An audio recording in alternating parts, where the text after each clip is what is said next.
कौरवों की ओर से लड़ने वाले इतिहास के महान योद्धा दानवीर कर्ण का जीवन सदैव रहस्यमय बना रहा। वैसे तो कर्ण को दुर्योधन का परम मित्र माना जाता है, लेकिन उनके चरित्र का वर्णन सदैव इतिहास की महान हस्ती के रूप में किया गया है। महाभारत एक ऐसी पौराणिक कथा है जिसके बारे में आपने बहुत कुछ देखा, सुना और पढ़ा होगा। इसके कुछ किरदार ऐसे हैं जिनको आज भी लोग अलग अलग मौकों पर याद करते हैं। उन्हीं में से एक का नाम कर्ण है। कर्ण को उनकी बहादुरी, दानवीरता, वचन और मित्रता के लिए याद किया जाता है। महाभारत के युद्ध के 17वें दिन इस वीर की मृत्यु हुई थी। भगवान परशुराम ने स्वयं कर्ण की श्रेष्ठता को स्वीकार किया था। कर्ण की छवि आज भी भारतीय जनमानस में एक ऐसे महायोद्धा की है जो जीवन भर प्रतिकूल परिस्थितियों से लड़ता रहा। तो मित्रों, इस वीडियो में कर्ण के विषय में उन 12 रहस्यों के बारे में जानेंगे जिन्हें बहुत कम लोग ही जानते होंगे। इसलिए बने रहिए पूरे वीडियो के साथ।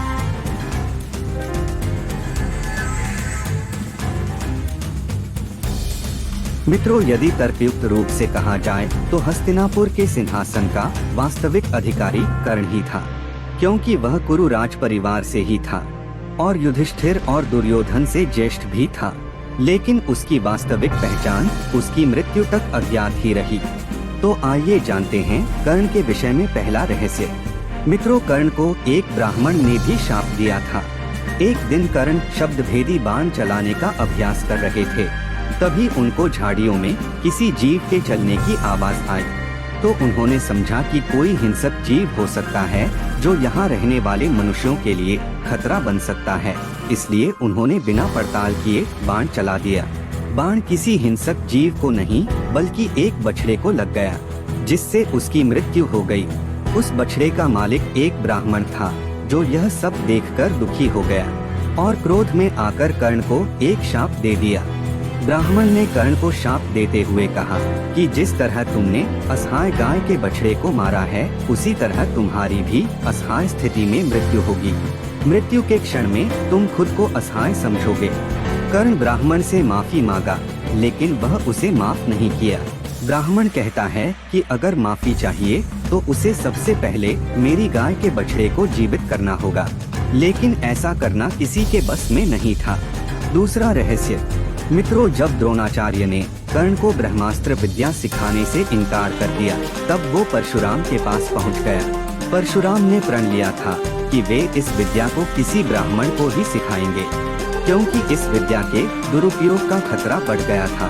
कर्ण यह विद्या सीखना चाहता था, तो उसने परशुराम के पास पहुंचकर खुद को ब्राह्मण का पुत्र बताया और उनसे यह विद्या सीखना शुरू किया। एक बार परशुराम और कर्ण जंगल में अभ्यास कर रहे थे। बहुत देर तक अभ्यास करने के बाद थकान मिटाने के लिए दोनों एक पेड़ के नीचे बैठ गए। परशुराम कर्ण की गोद में सिर रखकर लेट गए। कुछ ही पलों में उन्हें गहरी नींद आ गई।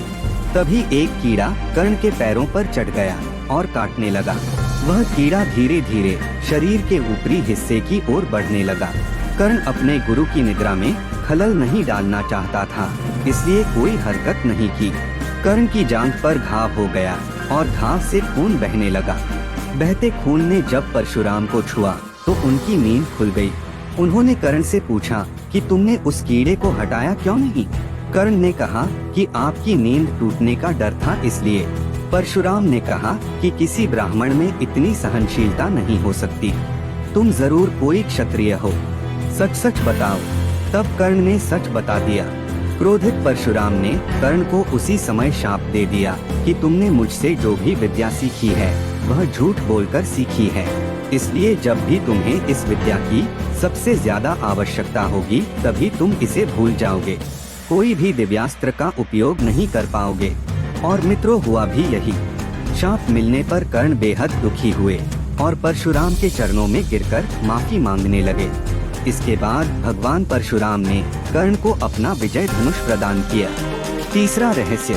मित्रों, कर्ण की मृत्यु का एक और कारण था कि उसे भगवान इंद्र के द्वारा एक दिव्यास्त्र प्राप्त हुआ था, जिसको कर्ण ने अर्जुन की मृत्यु के लिए रखा था। मगर श्री कृष्ण के कारण वह दिव्यास्त्र कर्ण ने भीम के पुत्र घटोत्कच पर चला दिया, जिसके कारण घटोत्कच की मृत्यु हो गई और कर्ण का दिव्यास्त्र अर्जुन का वध करने के काम नहीं आ सका, क्योंकि उस दिव्यास्त्र का प्रयोग केवल एक ही व्यक्ति पर किया जा सकता था। उस अस्त्र का नाम वासवी शक्ति था। चौथा रहस्य, एक बार कुंती कर्ण के पास गई और उससे पांडवों की ओर से लड़ने का आग्रह करने लगी। कर्ण को मालूम था कि कुंती मेरी माँ है। कुंती के लाख समझाने पर भी कर्ण नहीं माने और कहा कि जिनके साथ मैंने अब तक अपना सारा जीवन बिताया, उसके साथ मैं विश्वासघात नहीं कर सकता। तब कुंती ने कहा कि क्या तुम अपने भाइयों को मारोगे?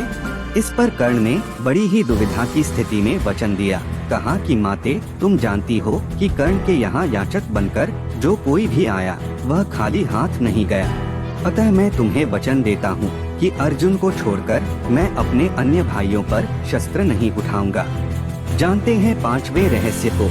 मित्रों, भले ही कर्ण द्रौपदी से विवाह नहीं कर सका, लेकिन कर्ण का पालन पोषण करने वाले अधिरथ चाहते थे कि उनका घर बसे।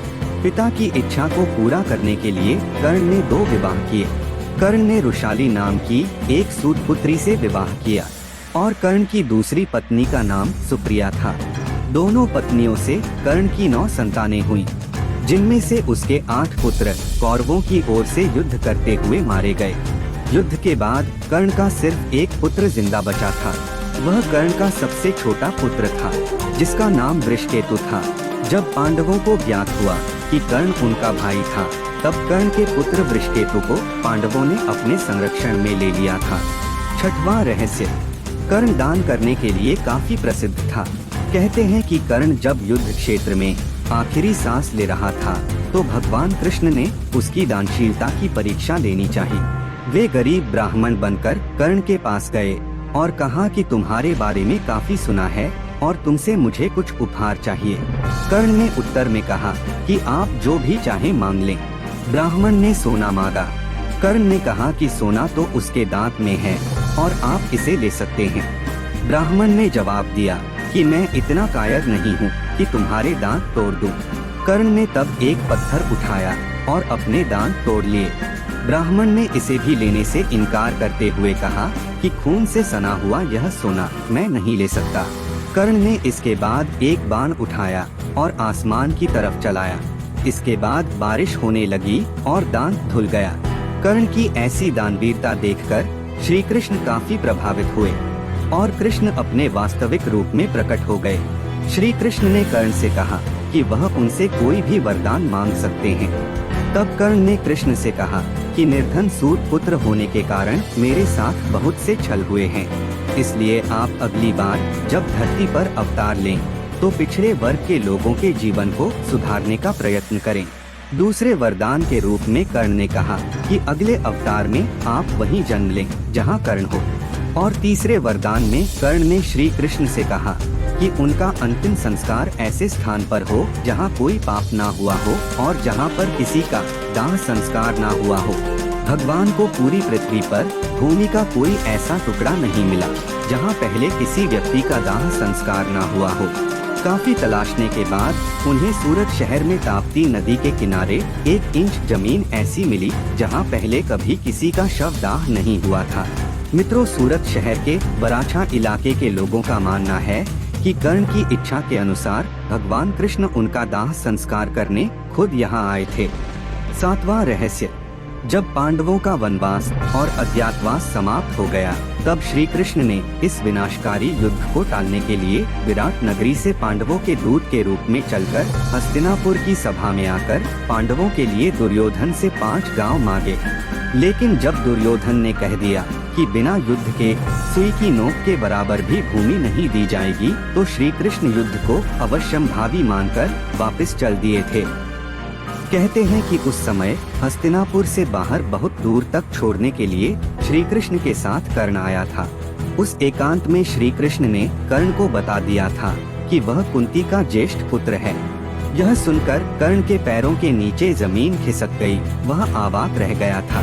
श्री कृष्ण ने एक बार फिर कहा कि हे कर्ण, तुम कुंती के ज्येष्ठ पुत्र हो और तुम्हारे पिता सूर्यदेव हैं, इसलिए तुम्हें युद्ध में पांडवों का साथ देना चाहिए।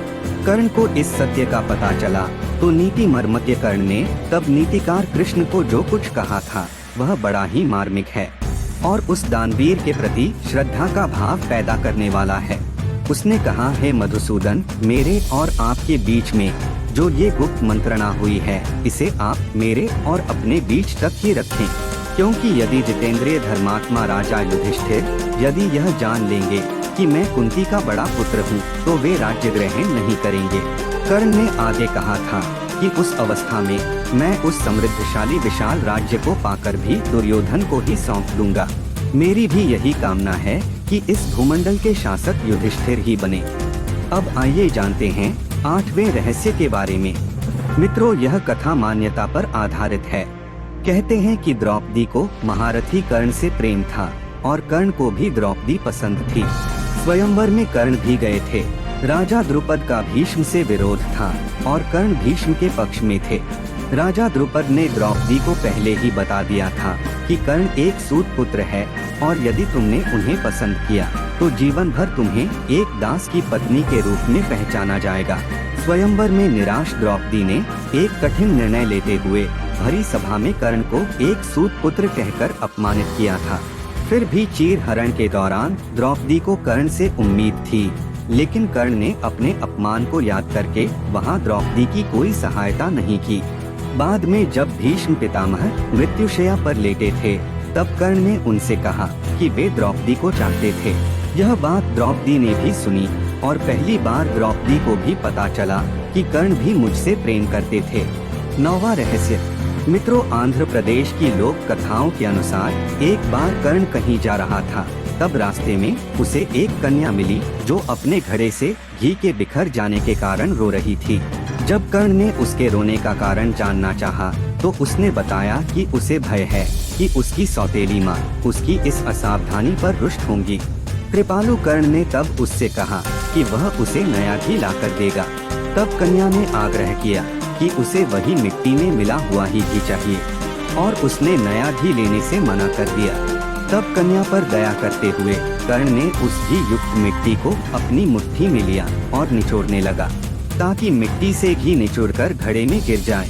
इस प्रक्रिया के दौरान उसने अपने हाथ से एक महिला की पीड़ायुक्त ध्वनि सुनी। जब उसने अपनी मुट्ठी खोली तो धरती माता को पाया। पीड़ा से क्रोधित धरती माता ने कर्ण की आलोचना की और कहा कि उसने एक बच्ची के घी के लिए उन्हें इतनी पीड़ा दी।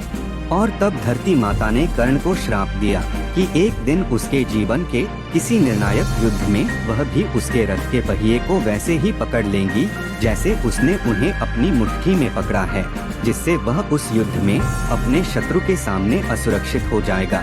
इस प्रकार कर्ण को 3 अलग अलग अवसरों पर 3 श्राप मिले। दुर्भाग्य से ये तीनों ही श्राप कुरुक्षेत्र के निर्णायक युद्ध में फलीभूत हुए, जब वह युद्ध में अस्त्र विहीन, रथ विहीन और असहाय हो गया था। 10वां रहस्य।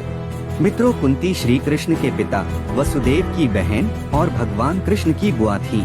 कुंती का पुत्र होने के कारण कर्ण भगवान श्री कृष्ण का भाई भी था। 11वां रहस्य।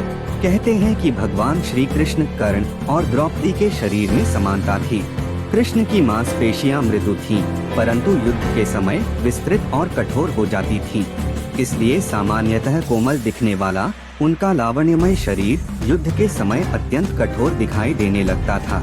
यही खासियत द्रौपदी और कर्ण के शरीर में भी थी। इसका मतलब यह कि ये तीनों लोग वक्त के साथ अपने शरीर को कोमल या कठोरतम बना लेते थे। इस वीडियो का अंतिम और 12वां रहस्य। कर्ण अंग देश का राजा था, इस कारण उसे अंगराज कर्ण के नाम से भी जाना जाता है। आज जिसे भागलपुर और मुंगेर कहा जाता है, महाभारत काल में वह अंग राज्य हुआ करता था। मित्रों, कर्ण की वीरता का गुणगान स्वयं भगवान श्री कृष्ण और पितामह भीष्म ने कई बार किया। कर्ण ही इकलौता ऐसा योद्धा था जिनमें परम वीर पांडु पुत्र अर्जुन को हराने का पराक्रम था। अगर ये कहा जाए कि वे अर्जुन से भी बढ़कर योद्धा थे, तो अतिशय योक्ति नहीं होगी, क्योंकि इतनी शक्ति होते हुए भी अर्जुन को कर्ण का वध करते समय अनीति का प्रयोग करना पड़ा।